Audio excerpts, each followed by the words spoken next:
So for the next wave of Barbie Fashionistas, Mattel is going to be continuing the theme from last wave for Barbie's 65th anniversary, where we're getting 7 more dolls that are going to be basically bounding. Like, you know how people go Disney bounding as certain cartoon characters? Like, these Barbie Fashionistas are basically bounding as vintage dolls. So just like last time, I'm going to be making this video where I'm going to be explaining what I think about them, whether I'm going to be getting them or not. And who knows, maybe I'll just keep this as a trend for each time we get a new wave of Barbie Fashionistas in, because I'm becoming progressively more and more picky about what dolls I want to add to my collection. I will say that I believe that they've improved since last wave, like design-wise, and most of these dolls, I think, do a good job at calling back to their vintage counterparts while still having a sort of like modern, uh, casual wear flair to them. Immediately following up the last wave of Barbie Fashionistas, we have Barbie Fashionista number 221. This Barbie Fashionista was meant to pay homage to the original Black Barbie from 1980. Unfortunately, and I'm not sure why this is, she is the only doll in today's video where we actually don't have any HD images of her, but I can tell just from the blurry prototype image that she is going to be using the Mbili head sculpt. And I'm honestly a little bit disappointed with that, because even though I love the Mbili head sculpt, I have so many dolls from the early Fashionistas days or the Sew and Style collection that use that head sculpt. So I'm not exactly looking to add more dolls in my collection unless they do something really special with the facial screening. And unsurprisingly, most of these Barbie Fashionistas look like they are going to be using the DIJ pixelation method in their facial screening. So I'm probably not going to add her to my collection, but this was also a perfect opportunity for them to give us a playline doll with the Steffi head sculpt like the original first Black Barbie doll had. We already got a few years ago a reinterpretation of the first Black Barbie in Barbie Signature that was designed by Carlisle Nuera that used the Selma head sculpt, and I love that doll. They actually haven't used Selma in a really long time, and I don't know why. But overall, I think this is a very solid design. Her dress looks like it's an actual like glittery red material, but it is a lot shorter than the original first Black Barbie from 1980. And she has some like cutouts on her shoulders, sort of like how Tiffany's original outfit had. I think it looks really cute. And I love the shoe sculpt that she comes with, those like strappy red heels. I think those are really cool. And her necklace looks awesome. I just hope it's like an actual metallic gold color and not that it's just like painted yellow. She does have an afro hair texture, like a really tight afro hair texture, but her hair isn't really styled at all. Unlike Carlisle Nuera's reinterpretation of first Black Barbie, hers is just, you know, left natural, unstyled. I'll definitely pick her up as a fashion pack at least, but depending on what her screening looks like, will determine whether I actually keep her in my collection or not. The second doll that we have to look at today kind of has a familiar face, and that is Barbie Fashionista number 222. Yes, the angelic number. She is based off of Golden Dream Barbie. I'll start out by saying that I am very happy that they didn't make her the Millie in the wave, even though we do have another Millie in this wave. She actually uses the Summer head sculpt from the early 2000s. Mattel honestly still uses the Summer head sculpt very frequently, but one head sculpt that they haven't used in a few years is the Raquel head sculpt, which looks very similar, but she's got a little bit sharper features than the Summer head sculpt has. Summer's a little bit more of a softer sculpt. And Tiffany uses the Raquel head sculpt. So whenever I first saw this, I was like, that looks an awful lot like Tiffany, except with blue eyes and what looks like a pixelated facial screening. Like, she even has a side parting and everything. So I'm not going to be personally adding this doll to my collection, even though I think she is very beautiful. I already have a doll in my collection that looks similar, that I have more sentimental value with, and she is not pixelated like this one will be. But I will say I love her golden bodysuit that she has. It's really cool and is actually like a shiny metallic material, not just painted like a flat gold-ish tone of yellow, like it's actually shiny. And I like her shoes. I'm kind of curious as to why they're translucent though. I had to take some closer looks at the original Golden Dream Barbie because I'm not sure if she had translucent white shoes or not. But I thought it was really interesting how they used or reused the Barbie Extra choker sculpt that says Dream on it. I mean, that's kind of smart that they did that, but I have seen a lot of people say that they think it looks really tacky, so I will be getting her at least for the golden bodysuit, but I don't think that I will keep the Dream Choker. On to the Millie in the collection. 223 is going to be inspired by the famous Totally Hair Barbie, but what everybody is saying is that it's ironic that she doesn't have longer hair than she does, but that's why I'm saying like these dolls are bounding. Like this is supposed to be a more comfortable length of hair, but I get it. Yeah, she's totally hair Barbie. It would have been cool if she had floor length hair, but um, she does have crimped platinum blonde hair that I hope is Saran. It would be really awful if they gave a totally hair Barbie polypropylene, but knowing Mattel, I wouldn't put it past them.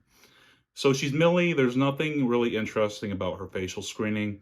I will say I like the retro triangular hot pink earrings, and also I love the pattern on the dress. But I mean, it's the exact same pattern from Totally Hair Barbie. It's just got a more like modern silhouette to it, and it's made like it's fitted for the modern Barbie body type and not the superstar body type. So I think I'll pick her up. The hot pink heels are cute as well. I know that the designers are forced to have at least one Millie per wave, but it would have been cool to see Superstar actually used on her again. Now, 224 is actually based off of Quick Curl Barbie. And this doll, I think she uses the same new head sculpt from the TNT inspired doll from the last wave, the twist and turn doll, whose design got absolutely butchered in production. But this one, I feel like her design is actually pretty solid. I will say that the bigger ruffle on the bottom of the dress is a little bit awkward. And we did get a Barbie Fashionista a couple waves ago that had a pink and white plaid dress that even had a black bow on it that, yeah, she looked also like she was inspired by Quick Curl Barbie. And I think I liked her dress a little bit better, even though it didn't have the ruffle on it. I mean, the influence is there. Like, you can clearly tell that she's inspired by Quick Curl Barbie. She does have a unique screening compared to the TNT doll, who I believe also uses the same sculpt. I'm pretty sure it's the same sculpt. But I'd be curious to see if this one is also pixelated. It'd be cool if she wasn't, though. They didn't really do anything interesting with the makeup on her, however.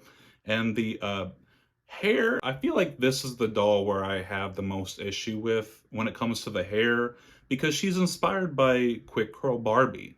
I don't think it would have killed Mattel to give her a little bit more curls in Quick Curl Barbie. Like, give her some more curly, like a more curly hair texture. I just feel like that would have been a little bit more appropriate in this instance.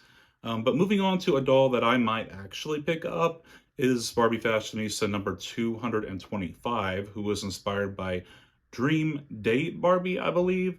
And I cannot, for the life of me, figure out which sculpt that she's using. Like, whenever I first saw it, I was like, is that Alec?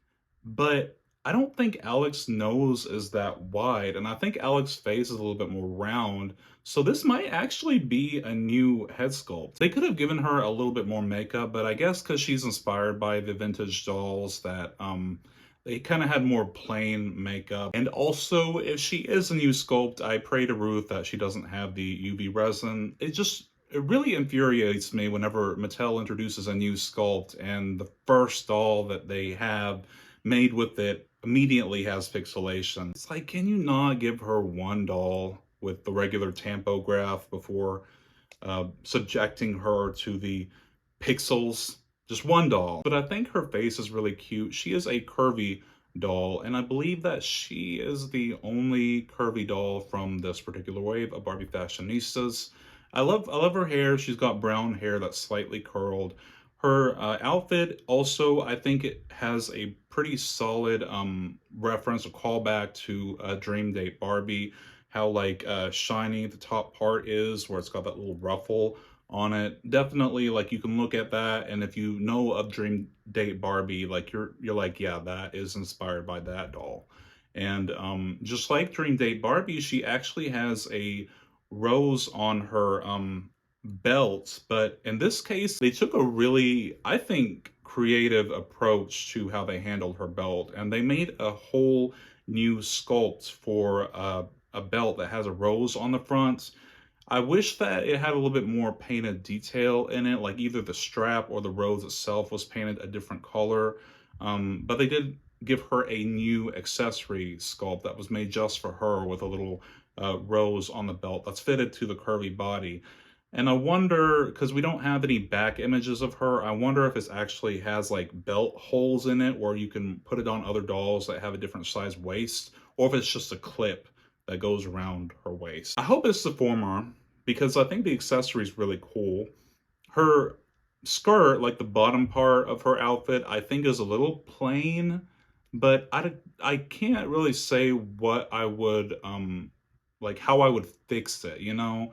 It's plain, but is it meant to be like that on purpose, where like the top part is really busy, so they were like, okay, let's leave the bottom part plain so that the design doesn't get too jumbled up, or if they were just being cheap. I can't tell if it was like a creative decision or not. Maybe around the bottom part of the dress, they could have had a little bit of trim that was made out of the same material as the top part, and I think that might have tied it all together a little bit well, because it just feels like the bottom part of the dress doesn't really fit in with anything else. And she also has hot pink heels that I personally, I don't like this heel sculpt, because it's not like it's not as like high platform as I usually like to dress my dolls in. Like, I like dolls that have these like chunky platform heels, and I just don't like those little strappy ones that they have her in. But if I end up getting her, she will get a full restyle anyway. So now that's actually all of the female Barbie dolls in this new wave, but we do have a couple cool new Ken dolls to look at. The first one is Barbie Fashionista number 226, and he is inspired by, I'm not sure if this Ken has a particular, like a specific name or not, but it's a vintage Western Ken. And one thing that I noticed about him is this doll does not come with any accessories. Like, I think that's such a shame, because Ken Barbie Fashionistas, like the male Barbie Fashionistas, used to come with accessories like glasses or a bracelet or something. And because this guy has a cowboy theme, it would have been the perfect opportunity to give him a cowboy hat. Why doesn't he have a cowboy hat? I mean, that's so silly. And if if the problem was the hair sculpting, like a sculpted coif, then just use a head sculpt that's either bald or has, because you know they have that like buzz cut head sculpt. Like, you should have used him on this Barbie Fashionista, given him a different skin tone, a different screening, and given him a hat that would have easily fit over his more smooth head. I just think it's kind of silly to make a cowboy inspired doll that doesn't have a cowboy hat. I mean, it doesn't really make any sense to me. Hopefully he at least has cowboy boots, because I can't tell from his pants go over his shoes in the promo images, so I can't tell whether he has boots or just uh, like a regular tennis shoes, but hopefully he at least has cowboy boots. I do like his shirt though. His blue shirt actually does have like a cowboy theming to it with a little stars on it, and I'll definitely buy him and use the shirt in a restyle. I just feel like they could have done more in this design to call back to his Western roots. but that's just me. I'd be curious to see the concept art for this doll because I bet the designer had a hat on him and the management was like, "Ugh, no, no, no, no, no, too expensive. We cannot do that." But probably the doll that I am the most excited about from this wave is actually Barbie Fashionista number 227, who is inspired by Totally Hair Ken. He looks so awesome, and I am so excited to be getting this guy because how long have I been saying on this channel that Mattel needs to be making more Playline Ken dolls with facial hair? And here he is. So this is the first male Barbie doll with facial hair where it isn't a gimmick. Like, it's not like a shaving gimmick or anything. He just has facial hair. And I think that is so awesome. He looks so handsome and he looks so good with the facial hair. I know a lot of people were saying, oh, well, he's totally hair Ken. It's kind of weird they didn't give him rooted hair. Now, personally, for me, I don't like Ken dolls with rooted hair. I'd much more rather have a short hairstyle that's sculpted really well and that is just very clean and that I can put on display because otherwise it's just going to be a mess of uh, gel. But he does have a beard, and beards are hair, so technically he does have more hair than the average Ken doll, even if it is just painted on. I think he looks really handsome, and if you don't like the facial hair, you can just acetone it off. But not only does he have facial hair, but he has a completely brand new head sculpt. And this head sculpt has a sort of I don't know what kind of hairstyle this is called. It's kind of a fade and the top part of his hair is longer. It looks like he has styled it a little bit. And he also has an open mouth smile, just like the Cowboy Ken, but his smile doesn't look nearly as goofy as the Cowboy Ken. That's another problem I had with the Cowboy Ken because like there's nothing new about his facial screening at all. It's just completely recycled from Ken's and earlier waves. Even though this smiling Ken has sculpt was just made last year, they have reused it like maybe 10 times now, and they've done nothing new with it. I mean, he's a cowboy doll. He's going to be outside. Why not at least give him a tan or something? Um, but the Totally Hair Ken does have a completely new head sculpt. He does have a tan to his skin tone, and I'm not sure what it is about him, but he's kind of giving me like Middle Eastern, like South Asian vibes. So that's probably what he's going to be representing in my collection. He just looks handsome, and I'm kind of debating what body type I want to give him. If he has a match, I might give him the buff body, but he looks really handsome. I love this new facial sculpt, and I also love the sleeveless hoodie that he comes with that has the Totally Hair Barbie pattern on it. I think it looks really cool. I love how it's got like the arm cutoffs and stuff. And his shorts pair really well with it. He comes with some purple shorts. But the only part about him that I would have changed is the shoes. The shoes, unfortunately, are very boring. They're the same, white kicks that we've got a million times with Ken. I think one thing they could have done with this specific release is if they had painted on some like pink or purple accents onto it to call back to his clothes, I think would have been better. Or just given him like pink shoes and then painted on white laces and stuff. But of course, that would have been too much money for modern day Mattel. But overall, I feel like this is a pretty solid wave of Barbie Fashionistas. See, this is what they should have done in wave one. And I don't understand what happened there, like why they fumbled the bag so hard in the first 65th anniversary Barbie Fashionistas wave. But these dolls are all pretty solid, and you can definitely tell who they're inspired by. And I think that they're all pretty good tributes to their original counterparts. Could they have done more? Yes. They're Mattel. They're a multi-billion dollar company. They can always give us more. But at the same time, these are meant to be budget dolls. Where I'm from, a lot of people are saying, where are you finding Barbie dolls for $8? Walmart. At Walmart, they're like $8. So here in the US and Tennessee, they are budget dolls. But even with budget dolls, as we've seen with what Defa Lucy is putting out, there's definitely rooms for improvement.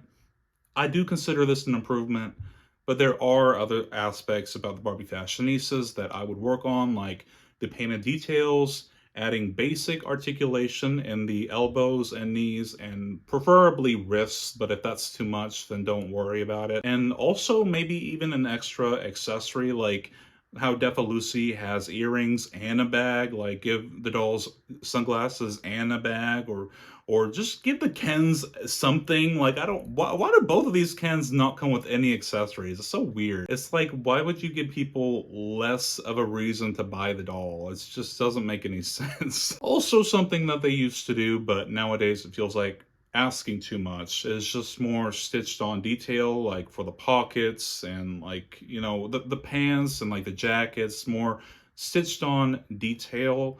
Because I'm noticing a lot of the clothing pieces that Mattel is coming out with now have like zero, zero stitched detail. Like, they don't have to have real pockets, even though Defa Lucy gives us real pockets for the same price.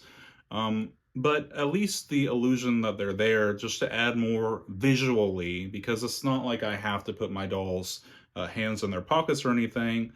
But I mean, just to have it there to look more aesthetically pleasing, like, you know, they tried. Like, this wave of Barbie Fashionistas was so cool. And I thought that we were really getting somewhere because the different textiles that are used in her outfit, like you can tell the collar and like the mesh part of her dress are two completely different materials. Also, this wave didn't have as much pixelation. They had saran hair. So even just a couple waves ago, Mattel was doing better. It's disappointing. One step forward, two steps back is what it feels like sometimes. But let's hope that they keep stepping forward the rest of the year. Now, I do actually have a couple Barbie dolls to review in today's video. It's not going to be just talking about Barbie Fashionistas because it's tax return season, so I'm feeling really expensive right now. And I bought a couple dolls that I have been waiting to buy for a long time, mostly because I needed to buy multiple of them to get a good facial screening. And you all on my Instagram helped me pick out the best one of the three, because I ordered three of each. And that is the Lunar New Year Barbie from, I believe, 2020.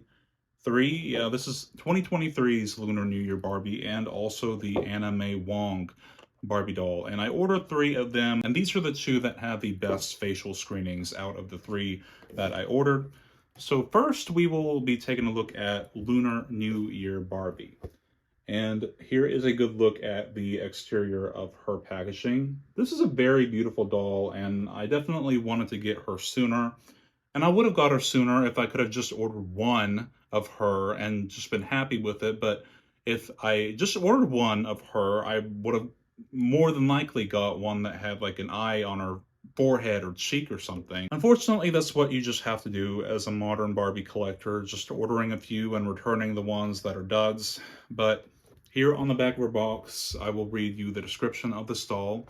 So it says, the Barbie Lunar New Year series honors the rich tradition of the Lunar New Year holiday, which begins with the first new moon and ends with the first full moon of the lunar calendar.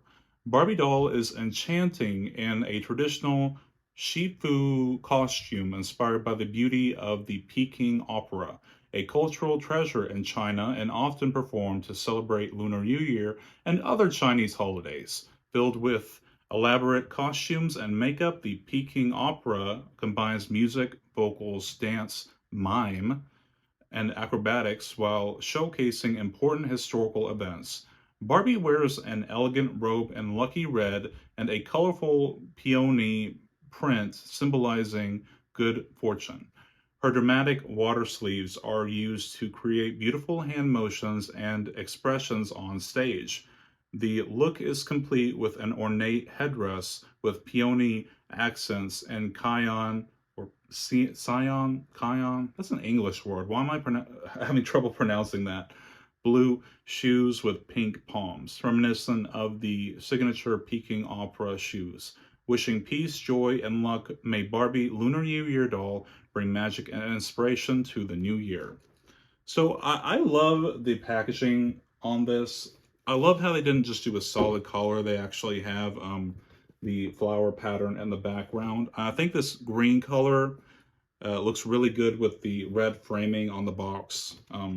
This really solid packaging design on this doll.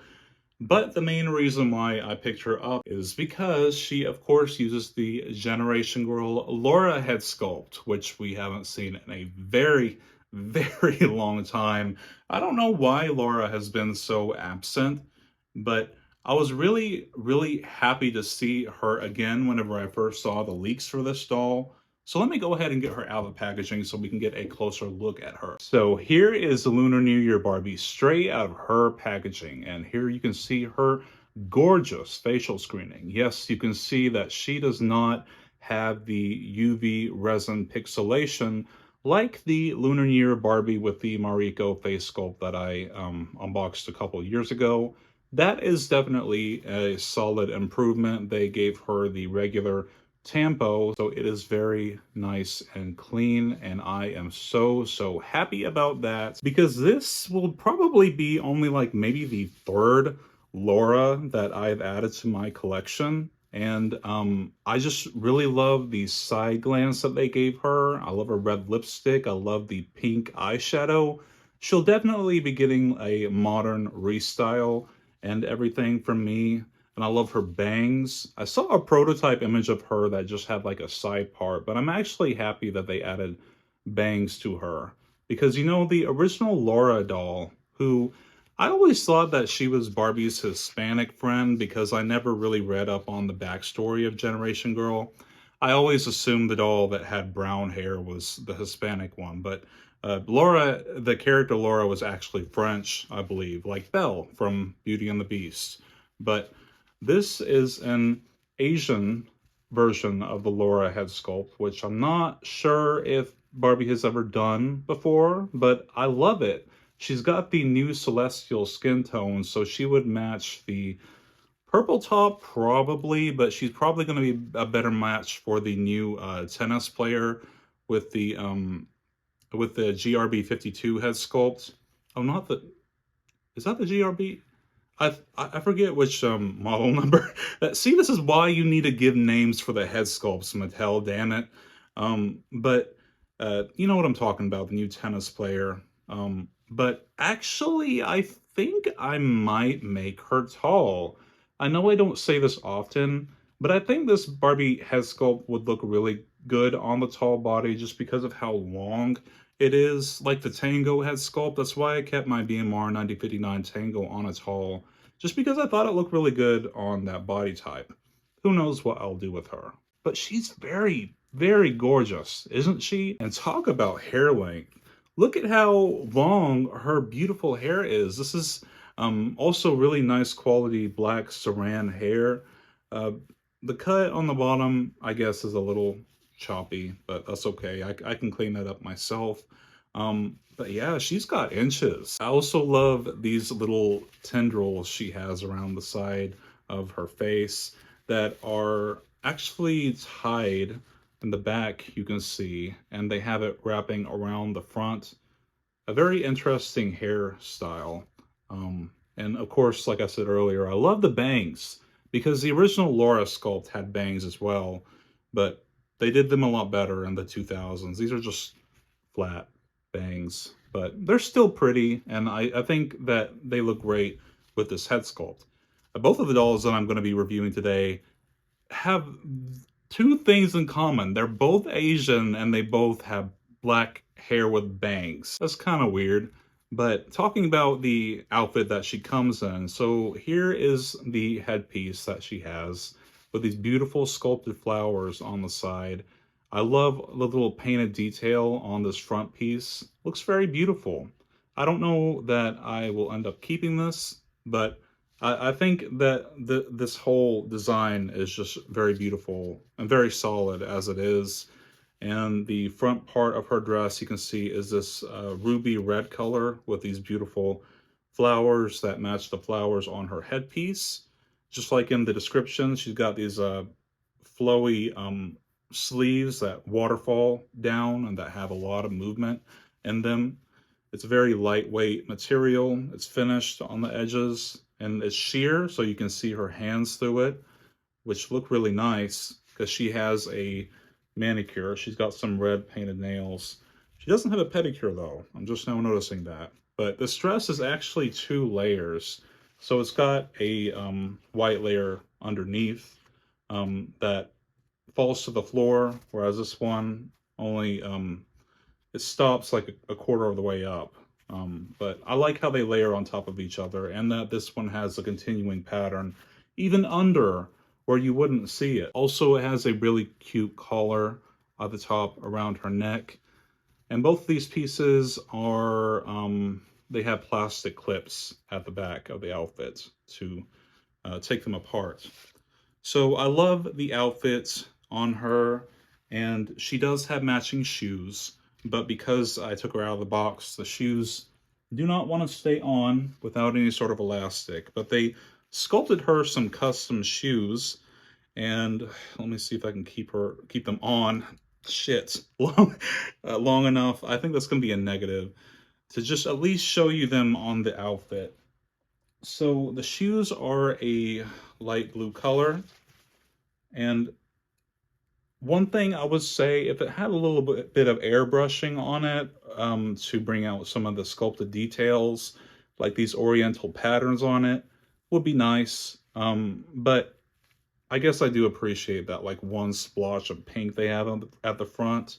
But she does come with custom sculpted shoes that are very beautiful and that match with the outfit as well. So I'm very happy with my new Chinese Laura, and I cannot wait to restyle her. Is she worth 50 bucks? I guess that's up to you. Like, because for me, I'm buying her mostly for the face, so this must be worth 50 bucks to me. She's a nice quality doll, and I think she's just nice to even just keep like on display as she is. So I would say so. I mean, there are things they could improve on, like at least giving her the basic pivotal articulation, but I guess the idea with these is to just keep them in boxes. Why they don't worry about articulation, but that is not at all how I collect. Also today, I have to look at the Anna May Wong Inspiring Women series Barbie doll. I unfortunately had to order her online as well because unfortunately, even though Mattel has a setup at Target for Black History Month where they sell the Inspiring Women dolls of that racial category in stores, they don't do the same thing for Hispanic Heritage Month or Asian Heritage Month.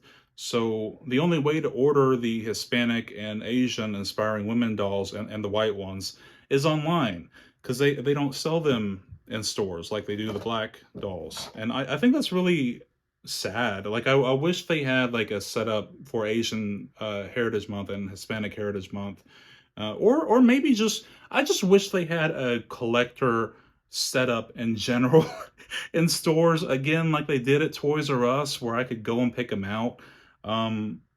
So I don't have to order 3 online like I did with her.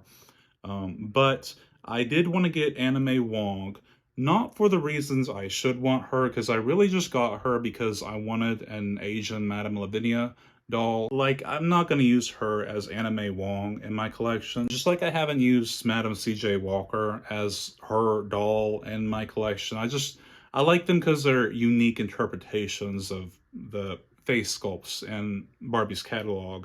But I'll read a little bit on the back about this person who I honestly don't know a lot about personally.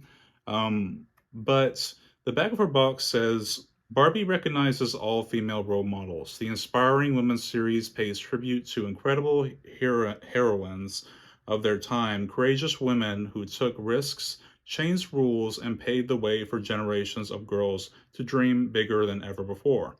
Anna May Wong Ni Wong Tu Song was born in 1905 north of Chinatown near Los Angeles, California. The daughter of second-generation Chinese Americans, Wong grew up in a diverse neighborhood where movies were constantly being filmed, fueling her desire to be an actress. At 11 years old, she established her stage name, Anna May Wong, by combining her English and Chinese names.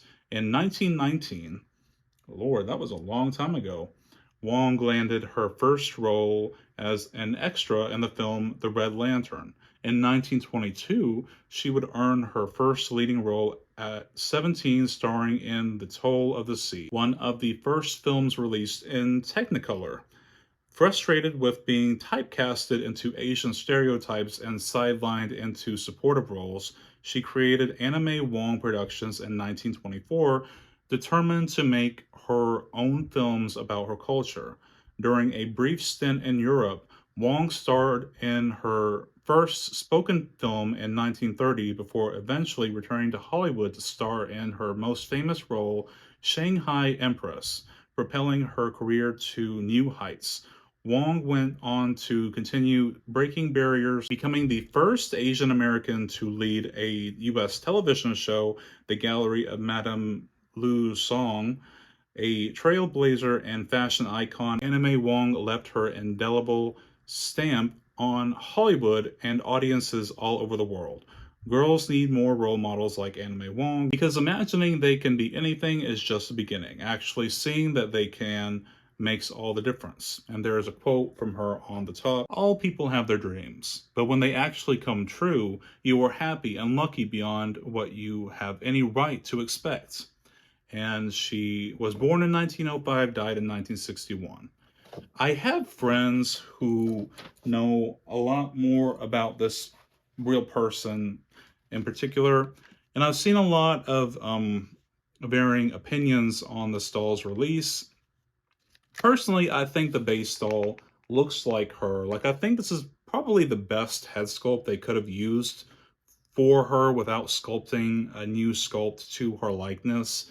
Even though this is like this head sculpt, I guess it's, you could call it like an Afrocentric head sculpt because it was made for a black doll. Like, this head sculpt was originally seen in the Harlem Theater collection, and they actually underpainted her lips on the facial screening so that they didn't look as full. I think that this is probably the best sculpt they could have chose for this person, but I have spoken to some people who said that it was a little bit distasteful to lean on her Asian woman in the dragon dress look, when even from the description on the back of that box, it sounds like she really dedicated her career into going against being typecasted and putting the fact that she was American first before her Asian roots. So I guess in that sense, I can kind of understand why some people would be bothered by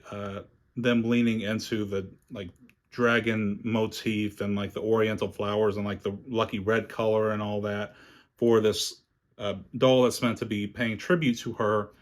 I don't personally know what they could have done different, but if you have any other like ideas for how they could have approached this concept, you can leave it in the comment section of this video. I think the dress is pretty as it is. I think it's very interesting, the like the way that they handle the dragon like being like cut out like this. But I can definitely see like if you were to play around too much with this material that it could really easily mess up. I wonder like if you can remove the dragon from the dress and just have it be red with these little flowers on it.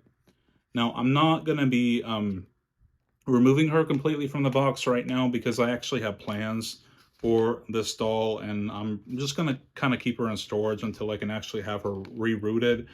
And like I said, I'm just going to be using her as like an Asian Madame Lavinia doll. So I'm going to give her a reroute, or I'm going to have her rerouted. And I'm also going to be repainting the lips to where like to the fullness where they should be, because I think it's kind of weird. I mean, it's fine in this sense to make it look more like the person, but personally, I would like for the lips on my doll to be painted as full as they should be. But I think that this dress is really beautiful. The material on the dress is like the satin material, and also the sheer scarf that they gave her, and the gold is really cool. And they also gave her some golden heels, sculpt that I've seen before. I've definitely seen the heel sculpt before on this doll. But her hair as it is, she has bangs just like the Lunar New Year Barbie that we just looked at. And I've seen some people take her hairstyle down, and the hair is really short. She's almost got like a bob, almost. So I'll definitely be rerouting her. And the earrings that she comes with are these little, uh, I don't know like how I would describe them. They're like they're not like chandelier earrings. They've got like little talismans on it almost. They got like a little bow and some ornaments. Okay, I'll say the earrings could have been metallic. The earrings could have been metallic is one criticism I will give to this doll. Also, the fact that she's a $50 doll and there wasn't more consistency in the facial screening. You will also help me pick out this one, which had the best facial screening out of the three, but they were all kind of wonky. I'm mostly concerned about the eyes being symmetrical, and this one is definitely the best one, but I did get worse, and I feel like for 50 bucks you shouldn't have to worry that much about it. But also they did give her articulation, which I think is really cool. I like how they gave her articulation because to me that adds to the value of the doll. I'll definitely be making her made to move anyways, but it's still really cool that they did give her an articulated body. And you can pop these hands out and use them on made to move if you want to, because they look more elegant than the default made to move hands. So I'll take her hands and I'll take her head, but other than that, that's probably all that I'm going to be getting out of this 50 bucks. So what did you all think of the new wave of Barbie Fashionistas? Do you feel like it's an improvement from last wave? I think it is, but I also wonder how long they're going to be continuing this theme and if we will see any dolls inspired by dolls that were made after the 1990s. That would be nice to see, but the boomers at Mattel, unfortunately, do not want to make any callbacks to the 2000s or the 2010s because it makes them feel old.